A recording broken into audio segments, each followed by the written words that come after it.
Bomb പോട്രാ നെഞ്ചത്തിട്ട് പൊട്ടിടാ. അണ്ണ നമ്മ ആള് 2 ഗുണ്ട പോട്രാ. കവാലക്കുറ്റി അടി ഞാൻ തിരിക്കും. ഏതാ ഇതിനു മുമ്പ് ഇവിടെ കണ്ടിട്ടില്ലല്ലോ. ഇത് ഞങ്ങക്ക് തമിഴ്നാട്ടിൽ നിന്ന് പടക്കമായിട്ട് വന്ന ഗുണ്ടു തുരുമ. എന്തോന്ന് ചെയ്യുന്ന മണം ഇടുന്നു. നീ നിന്റെ വീട്ടിൽ പോയി വിട്ടാ ഇവിടുന്ന് വാണം വേറെ എല്ലാവരും വീട്ടിൽ പോയി കയറി. ചേടാ, ഒരു വാണം വിടാനുള്ള സ്വാതന്ത്ര്യം പോലും ഇല്ല ഇവിടെ. എടാ, നിനക്കൊക്കെ സൗണ്ട് ഇല്ലാത്ത പടക്കം പൊട്ടിച്ചൂടെ? സൗണ്ട് ഇല്ലാത്ത പടക്കോ?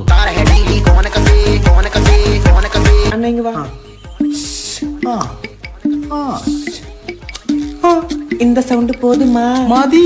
இனியும் கொஞ்சம் வேணுமா? ஆனா இந்த மாதிரி படக்கம் இல்லே. படக்கம்னா படக்குன்னு இருக்கணும். സോറി അണ്ണ, പൊരി ഉണ്ടോണ്ടെങ്കിൽ എറിഞ്ഞ്.